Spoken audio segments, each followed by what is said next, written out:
everybody, it's your boy Prim back with another video, and this one is gonna be my movie list of what I seen in response to my good friend Vegabomber, who had a very nice list. And there's two movies that was on his list that I seen. One that was Benghazi. I haven't seen Race, but I'm gonna get around to watching that movie. Since it made your list, I'm quite sure it must be a good movie because you would not put anything on your list that's not too good. So let's get right into it. Starting off with January, what I seen in January, and these are movies that I seen in theaters, not movie that's on demand or anything like that. So the first movie is Kung Fu Panda. Of course, I took my daughter to see that movie, and I thoroughly enjoyed this series. Obviously, they're on 3, and everyone that they came out with has been totally entertaining, tight, the animation, the whole shebang, the comedy, the voiceovers, all that stuff. So I really enjoyed Kung Fu Panda 3. The next one is February, and that would be Deadpool.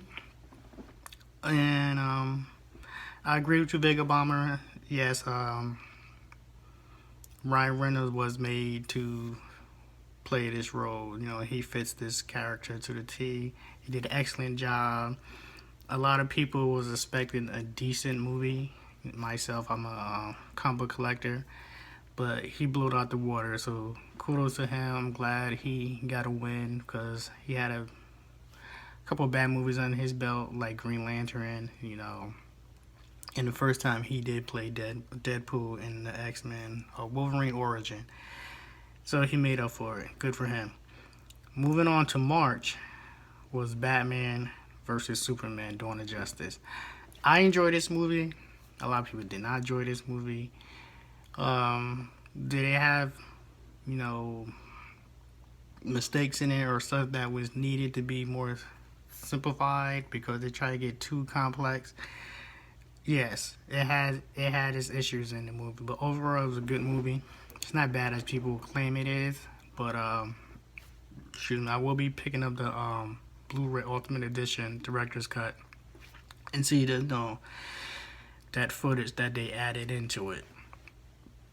So moving on, we have March, and in March I seen The Jungle Book, and I will agree with you, Vegabomber. Man, that movie was awesome. Special effects mixed with the humans and stuff like that, and the animals.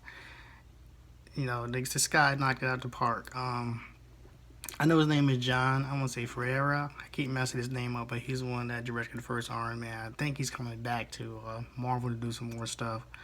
Well, not coming back to Marvel, seeing that Disney brought Marvel. He's part of Disney, so whatever. And the other movie that I seen in excuse me, that I seen in that month was Zootopia. Yes, Zootopia. Very entertaining movie. Very deep. Not too deep for kids, but there's some parts in there that wasn't like, a bad, but you can tell that it has some semi-adult themes in it. But it was on point overall, and I will recommend this movie to anybody, adults and kids, but kids that's over 7 and up.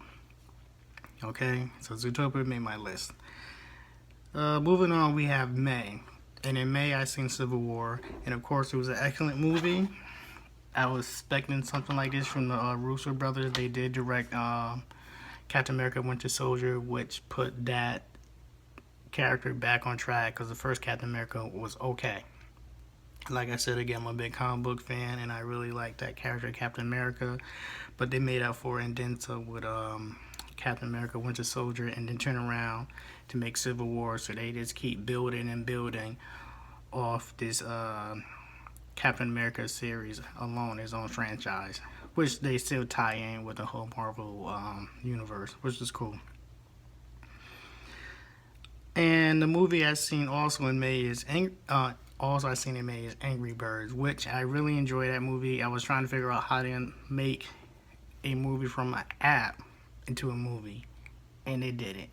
It was funny. It had a good theme.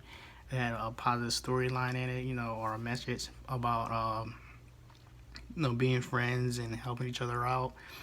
And well, I'm sitting here watching this movie in the theater with my daughter. I'm saying, well, if they can take an app and make it into a movie, why are they having hard times with video games and making those video games into movies? Because they've been failing badly. But anyway, that's a whole new video and topic. Moving on to June. And in June, I seen Teenage Mutant Ninja Turtles 2, which I enjoy.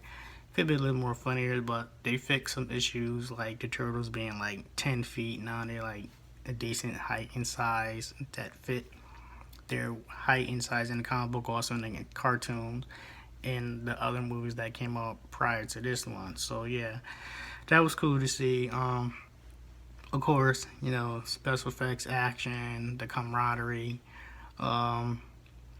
Megan Fox, she's nice looking. They dumbed down, or not dumbed down, they toned down the sexiness, because every time you see her, she plays that role, which is fine, but this is a kid movie, so let's keep it kid orientated. It was one scene that was cool, but you know, if you're gonna make a movie about towards kids, let's keep it like that. Then I seen the Conjuring 2. Of course, I'm a big horror buff movies fan. I enjoy horror movies, so to see this movie coming out, I was expecting it to be a solid movie as the first one. And like I mentioned to you before, you know, I live in Connecticut, so I seen the Warren family speak at lectures at Lyman Hall at Southern Connecticut State University twice, and I also watched some of their documentaries and stuff like that. So they're very known in this region where I live at, Northeast, and they had a lot of stuff going on with them. Of course, Ed passed a couple of years ago, and Lauren, she's not doing too well. I'm hearing she might have Alzheimer's or something to that extent. But anyways, back to the movie. It was great. James Wan is an excellent director. You know, he started off with the Saw series. He did Insidious. He did a couple other movies. I forgot the other movie he made, but the last one he did make was Fast and Furious 7 with the passing of Paul Walker, rest in peace. And with that right there, how he handled that and jumped into a big budget movie and delivering what he did, I think he's an excellent director. I'm looking forward to what he's going to do with Aquaman. But The Conjuring 2 was excellent. They built off it. You know, it's another series in the Warren family chapter. They have a lot of stuff to talk about. A lot of their stuff is movies based on their material, like The Exorcist is also taken from some of their stuff, some of their adventures that they have done, so on and so forth. So, The Conjuring 2 is on my list. Let's get to June. And in June, I see Independence Day Resurgence. Now, this one right here, I see what they're doing with it. I like the transition. I like the special effects. I like how they give it to a whole new younger cast. But there were some things in there that got caught up in nostalgia. I won't say nostalgia, just old school filming. You know, the movie's could be over 15 years old, 20 years old. I think you can have a director, like the director that did Mad Max Fury Road. I'm quite sure when he came up with his script, he had somebody touch it up. And this script needed to be touched up by somebody younger who understand the youth, you know. But I enjoyed it. There were certain things in there I didn't enjoy, like the comedy. What's this guy name? I'm having bad morning memory and stuff. But Jeff Goldblum, his father, you know, it was bad. His jokes and all that stuff. He didn't even need to be in the movie. But besides that, I enjoyed it. I like what they were doing with it, handing off to the younger generation, and also they going out to bring the fight to the aliens instead of always defending themselves, which is fine. And last but not least, in July, I seen The Secret Lives of Pets with my daughter.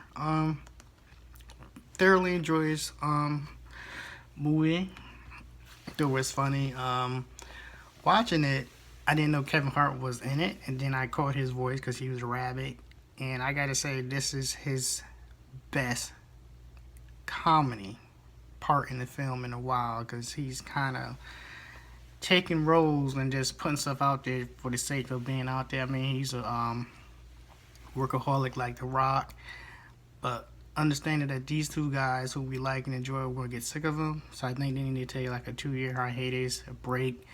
You know, you do a TV show like what The Rock is doing. I think Kevin Hart should do the same thing, and come up with some good product. You know, because you know, Ride Along 2 was you know, it was okay. You know, Central Intelligence, what I'm hearing is like the same thing. So you guys need to take a break, come back out with something new and something worthy of your guys' talent. You know, and hopefully we won't get sick of you guys. You know, because Samuel Jackson, he does a lot of work, but he gets good roles and he put his time in. Like he's really that thespian actor. He's a thespian actor. You know, that's when you get up there. You know, you get that title. But overall, this is for my boy Vegabomber. My list of what I've seen so far in 2016.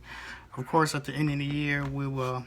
Well, I will come back in order of what I like from whatever my list is to number one, and I'm quite sure you do the same thing. But I'm looking forward to Jason Bourne, the new Bourne Identity movie that's coming out. I'm looking forward to Suicide Squad, and there's a couple other films that's coming down the pipe. So thanks for watching this, and enjoy the rest of your day. This is your boy Prim, and I'm out. Peace.